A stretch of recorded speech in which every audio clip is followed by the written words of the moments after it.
conservative activist Charlie Kirk. Hey, you're the man, dude!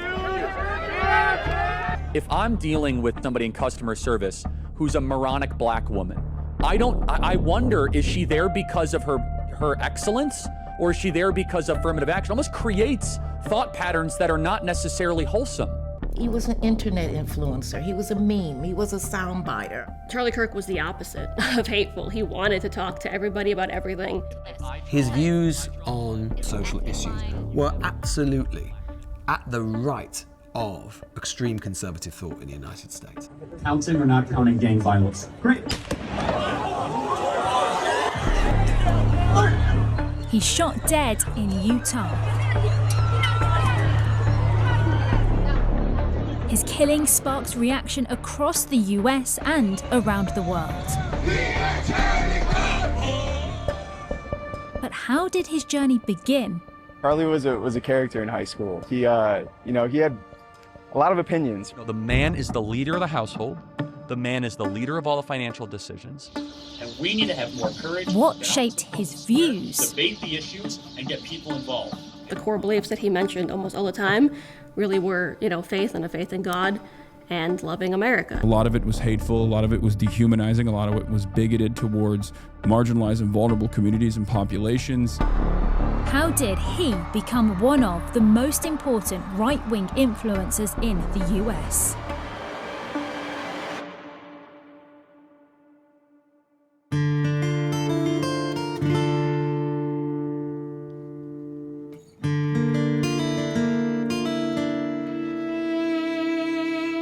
It was a pretty quiet neighborhood. We weren't the type all running around causing a ruckus or anything like that.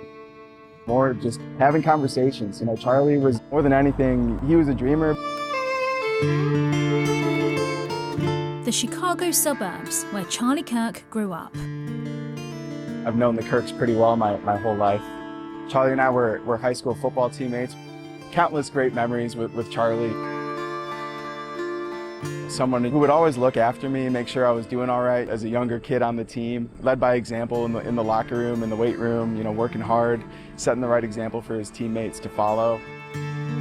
Charlie was definitely someone who had a grandiose personality and was always somebody who had an oozing sense of ambition and purpose that you sort of picked up on as soon as you met him. Charlie was a character in high school. He had a lot of opinions, but not in an antagonistic or forceful way. I'm sure that there were people that didn't love some or all of those opinions, but at the end of the day, he was a total goofball, right? He had a great sense of humor. He wasn't this divisive character in the halls of our high school. He was pretty much universally respected, if not liked.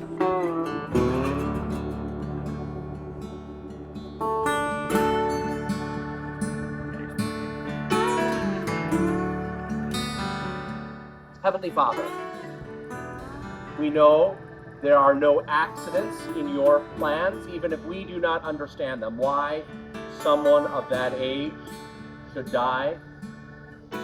But we take comfort knowing that you will care for his family, his children. We pray for them. Amen.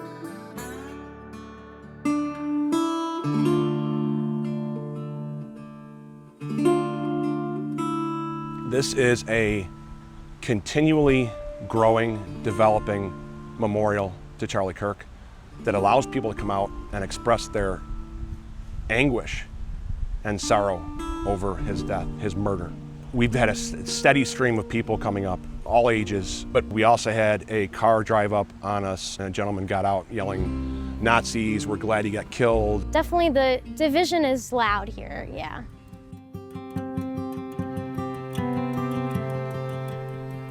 He led a campaign at our high school called Students Against Cookie Inflation, because the cafeteria had raised the price of fresh-baked, warm, melted cookies from, I think, 25 cents to 50 cents. And that was 100% inflation, and Charlie would not stand for that.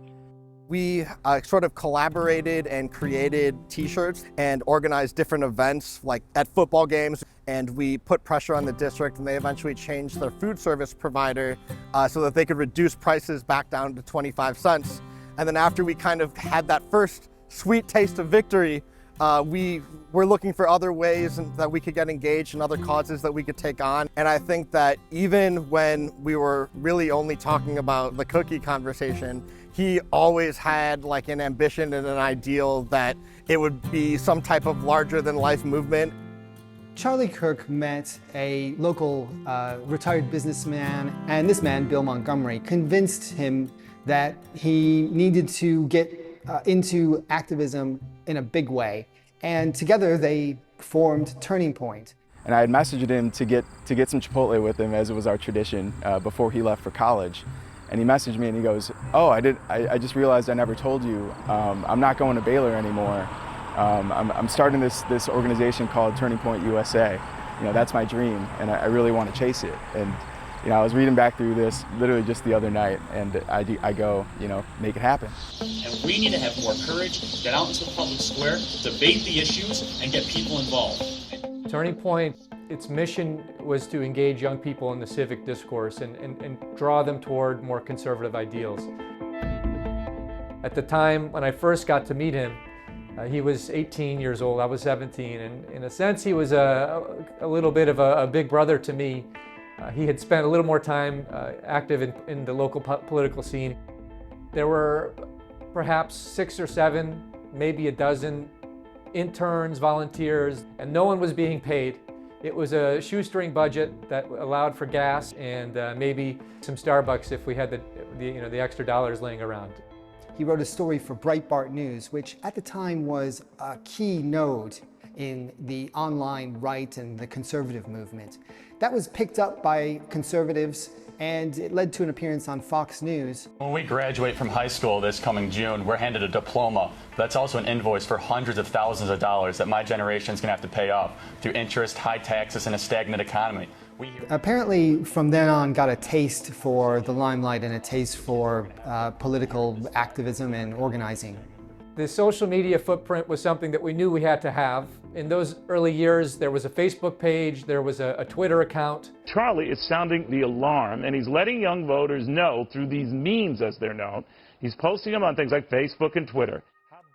In many ways, Charlie Kirk created the blueprint for a new type of political activist and influencer who was reaching people in the spaces that they are. It was made for the social media age. They would hold public events. They would encourage debates. They would put clips of these debates online and build social media presence on a variety of platforms. Most important question, what is a woman? Obviously, very anti-trans. No, I'm pro-reality. Okay. Are you married? Yes, with 2 beautiful children. Wow, good for you. He could debate probably anyone on any of the founding fathers, the founding documents, any concept in our American history. He could debate and destroy anyone because he's studied it so much. Do you believe that the 14th Amendment as well only applies to U.S. citizens? Again, in a limited scope, yes. The Supreme Court has said that there is no due process rights for illegal aliens that have come within 100 miles of the southern border or 2 weeks of entry. That's a 2019 decision based on expedited removal. We know that the recommendation systems on the social media sites essentially push content that will get eyeballs, that will get clicks. And that kind of content tends to be emotive. It might make you angry, you might completely agree with it, it might make you happy, it might make you feel upset. But his content was so good at doing that. Self-defense is very warranted. Exactly, right? And I think young people appreciated that in a political landscape where everyone is so plastic and very, very structured. Charlie would be willing to engage on any topic. I noticed you're wearing an American Lives Matter shirt. What is your message to this audience right now by wearing that t-shirt? Well, I think that we should put Americans above foreigners. This is more about where we are, what phenomenon we are in, what moment we are in. We're in soundbite moments, and Charlie Kirk represents them. He's very strong about it as well. He was willing to take part in those debates and to engage, but ultimately the outcome of them wasn't to change his mind, or often the people asking him the questions to change their minds. It was to be adversaries. And I think that this style of debate and discussion is absolutely a product of a social media world where there's no point in suddenly saying, oh, actually, maybe we agree with each other. That's not going to get any views or clicks. Thank you for proving my point for me. No, I love this. It's the exact opposite. Charlie Kirk was my ideological opponent, and we had debated one another on multiple occasions. You really front-loaded your argument. You basically threw out all your opinions out there. But he would cut these clip compilations that I think we are all too familiar with by now. This is not new or unique to Charlie Kirk. This is just something that everybody does, and they masquerade this medium as though it's one to earnestly pursue the truth. He had a vision for building a very large grassroots youth political movement, and he was able to communicate that vision and excite other people, his peers, to join him and be part of that cause. hey, you're the man, dude! The core beliefs that he mentioned almost all the time really were, faith and a faith in God and loving America. Grace is not earned, it is given by a God who loves you and wants to spend eternity with you. His views on social issues were absolutely at the right of extreme conservative thought in the United States. We can't really sugarcoat some of Charlie Kirk's more extreme views. He was not somebody who called for violence, but he certainly was at the edge of the MAGA movement, perhaps the vanguard. And there's a few examples. Young women need to do a much better job of saving themselves from marriage. They need to prioritize purity again. Young men need to too, but if young women do it, then young men will. If I'm dealing with somebody in customer service who's a moronic black woman, I wonder, is she there because of her excellence, or is she there because of affirmative action? It almost creates thought patterns that are not necessarily wholesome. I'm sorry, if I see a black pilot, I'm going to be like, boy, I hope he's qualified. Well, that's the you wouldn't have done that. You wouldn't have done that before. That's not an immediate. No, you wouldn't have done that before. That's not who I am. That's not what I believe. The man is the leader of the household. The man is the leader of all the financial decisions. The man is the primary, should be the primary provider. Again, there's exception to this. That's all. Oh, Charlie, you're so sexist. Sorry, it worked for 2,000 years, for 5,000 years, and it should work again. You define another human being by the color of their skin, and you don't give them a chance yet to prove themselves, say anything. That is racist. And then when he makes statements about women should be this and that and this and that, well, what planet is this guy from? He emerges from some sort of cocoon to talk about what women should do, and he's got 2,000 years of history to prove it. Whose history? The day prior to his assassination, he said Islam, the left was using Islam as a sword to slit the throat of Western civilization. I mean, that's pretty horrifying. He 100% was provocative. I think most of the smartest people end up saying some pretty provocative things, and I think it's why people wanted so badly to have those debates with him. So if you had a daughter and she was 10 and she got raped, and she was going to give birth and she would and she was going to give birth and she was going to live, would you want her to go through that and carry her baby? That's awfully graphic. But it's a real life scenario that happens to many people. The answer is yes, the baby would be delivered. Charlie Kirk strongly supported the right to own a gun, something enshrined in the US Constitution. I think it's worth it. I think it's worth to have a cost of, unfortunately, some gun deaths every single year, so that we can have the Second Amendment to protect our other God-given rights. A lot of people have asked me, what would Charlie Kirk say about his own death? And I can't speak for Charlie, but I believe that he would say that this was a cultural problem and not a gun problem. I don't think when people are getting assassinated for their views that we could just simply blame guns. I don't think it makes sense. I would oppose a lot of the underlying traditional conservatism that he advocated for. I think a lot of it was hateful, a lot of it was dehumanizing, a lot of it was bigoted towards marginalized and vulnerable communities and populations, singling them out as the primary reason for why people experience economic hardships and why people experience any sort of economic anxiety. I, of course, find that not only morally repugnant, but I also vehemently disagree with it because I think it's incorrect in the simplest terms. Charlie Kirk was the opposite of hateful. He wanted to talk to everybody about everything. He told people to their face, if I don't agree with your lifestyle, it doesn't mean I don't love you. It means that we have disagreements, but I don't hate anybody. He must have tapped into something that a large number of people are feeling, that's way down in the weeds somewhere, in sort of like an uncivilized place where you can't actually express it because it's just so off the wall. You know, Charlie Kirk, he loved history. He devoured the ideas that formed the foundation of our civilization. He stood for a tradition that Socrates established 2,500 years ago, to question, to search, and to teach. Charlie Kirk's rise came at a time of turbulence in the US. Far-right extremists held a rally in Charlottesville, Virginia in 2017. What do we want? Justice! When do we want it? Now! In the same year, the Me Too movement to tackle sexual violence and harassment went viral. Riots followed the murder of George Floyd by a police officer in Minneapolis in 2020. The politics of identity now centre stage. When we talk about things like race, like immigration, the role of politics and the role of free speech, wokeism, all of these things are huge subjects online, and they're subjects that young people are really responding to in various different ways. And so what Charlie Kirk did was sort of herd together all of those sort of insecurities that young men are feeling now toward women, toward what they think is inclusion that doesn't include them. So he's an example of a kind of Pied Piper of this sort of unconscious movement of young men saying, what about us, what about us? The left has dominated culture for so long. They had, the feminist movement. We can blame that for destroying the nuclear home. We can blame that for destroying marriages in a lot of ways. But how do we kind of work backwards from that, kind of get back to like the core American values? Well, the practical solution, we don't have to think. We need to point people to God and eventually to Jesus Christ, and that is the solution. Kirk was not just a kind of influencer for Trump. He wasn't just a kind of intellectual influence on Trump. He wasn't just a great salesman. He was a central part of the MAGA family.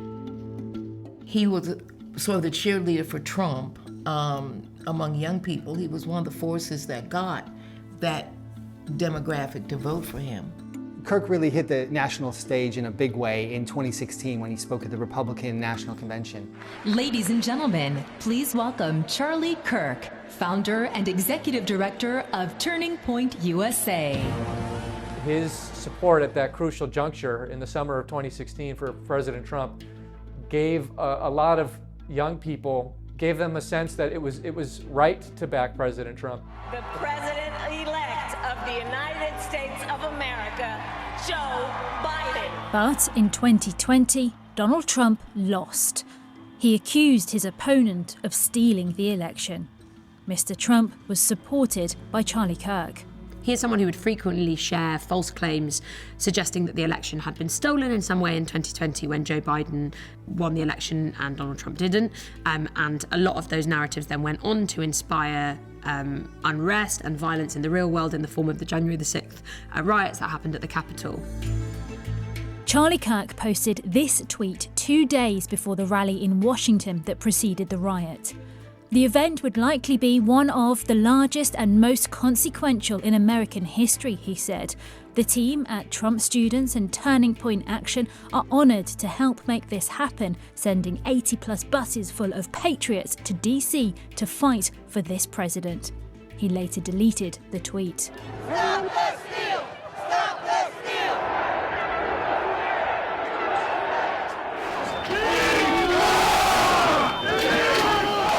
He was part of a campaign of misinformation which said that that election was stolen, when I suspect he knew, Donald Trump knows, that it wasn't. And that was a seminal moment of American democracy, where American democracy was weakened. It spread a toxin throughout American politics, and it continues to weaken it to this day. As involved as he was in 16 and 20, he was really, really, really involved in 2024. Donald Trump is president of the United States. We've got our republic back, folks. Remember where you were when this happened. He wanted Donald Trump to win so badly, and watching him cry that night I mean, that'll stay in my head forever. He was, doing a live stream, watching the results with the rest of the country, with his fans, and started crying when he realized that he had done it, we had done it. I would say it's a combination of Charlie Kirk and Donald Trump that made being Republican cool.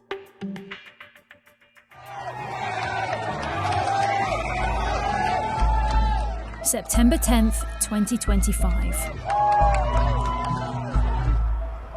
An event at Utah Valley University begins like many others before.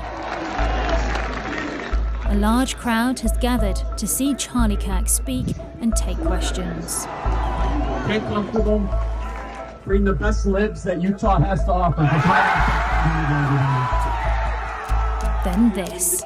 You know how many mass shooters there have been in America over the last 10 years? Counting or not counting gang violence? Great.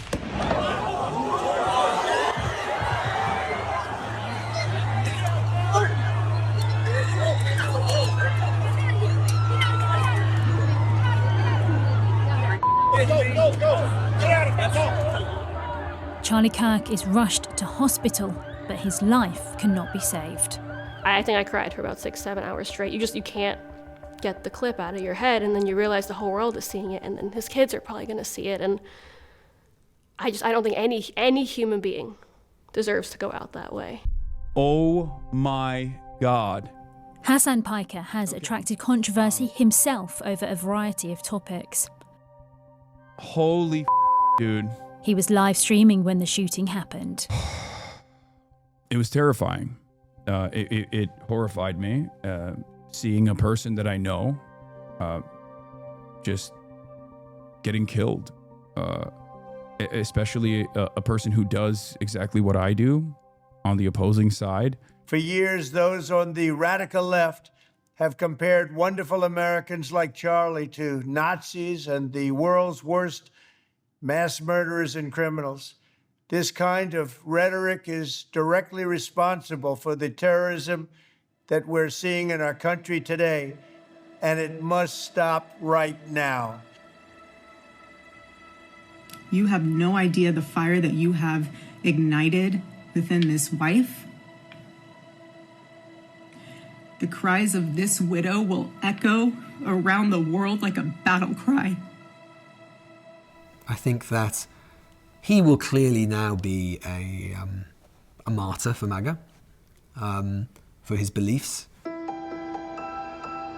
In Washington, there's shock.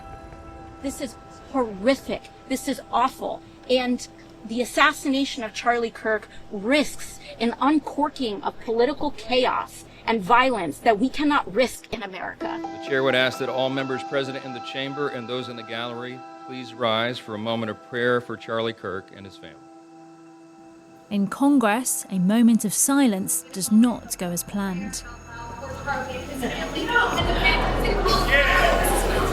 There are jeers from Democrats and swearing from one Republican who tells them, "You all caused this." Wait a minute. Congratulations, you have been selected to receive the Resident Presidential Scholarship from Utah State University. 2 days after the shooting, a suspect is arrested. 22-year-old Tyler Robinson is a student on an electrical apprenticeship program. Prosecutors say they'll seek the death penalty. Charlie Kirk got shot and he's dead! Online, some celebrate the shooting. Finally, somebody with a gun, which is almost everybody in the States, grew a pair, went and shot somebody on the right side. Some of the reaction that I've seen is, it's been the worst part of the whole thing. I do not feel bad for him in the slightest, and I'm very, very much wondering what MAGA is going to react with. Pray for our enemies, because we're going medieval on these people. Charlie Kirk was the best. He was a flower of a generation, and they shot him down like a dog, right, with a high-powered rifle because they knew that they could take us out. If we're going to stop it, let's stop it. And if it's not going to be stopped, let's at least go down fighting. I mean, it was bad before, and it's certainly going to get worse after. The only thing that I see when I go on Twitter is death threats. Around the world, there are expressions of support for Charlie Kirk. In London, portraits and banners are carried by some attending a protest organised by the far-right activist Tommy Robinson. Charlie Kirk's murder was unjustifiable, abhorrent, and reprehensible. That does not stop the fact that many of his views were extreme. In the US, Charlie Kirk's death sparks deep concern about an apparent proliferation of political violence. Take a look at what happened. It follows 2 assassination attempts on Donald Trump in 2024 and the killing of Melissa Hortman, a Democratic Party legislator in Minnesota, alongside her husband in 2025.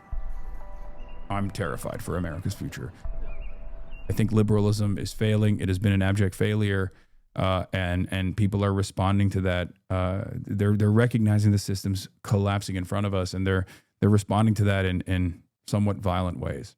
The dial has been turned up, not down, which is something that when there was political violence before, you'd at least feel like there was a mutual understanding that killing people for what they believe in or say is not acceptable. It doesn't feel like that's the case anymore, certainly if you hang out on social media like I do. I most likely will not be doing any public events for a little bit, but of course, as soon as the temperature dies down, or the temperature cools down, I will go back to business as usual. And the reason why I say that is because there is a risk associated with what we do. There are concerns too that Charlie Kirk's death will lead to a crackdown on free speech. We're firing people. We're seeing people online who are posting hate speech.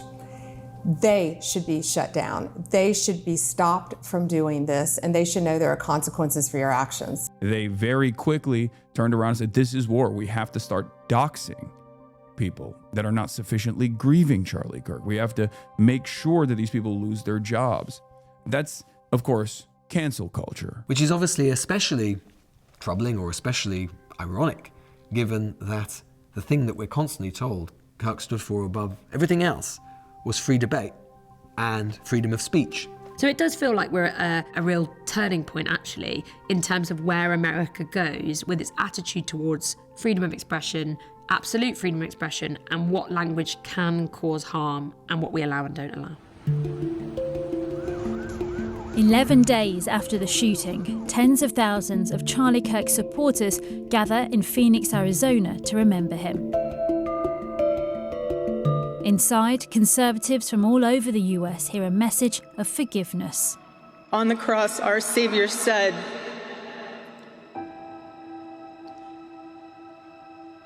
"Father, forgive them, for they not know what they do." That man, that young man, I forgive him.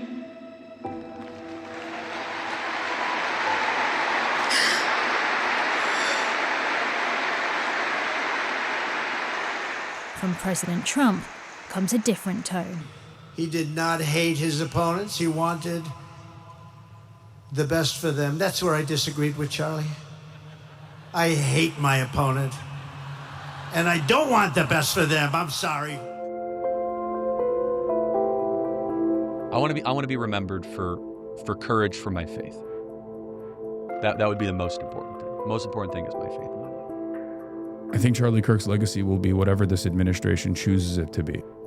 He will be remembered for his work ethic, for his ability to communicate a vision for what it means to be a conservative. It feels to me that the next few years are going to be maybe as important as any period in the history of the United States, perhaps since the Civil War itself. America will survive. I just don't know if she'll be what she could have been.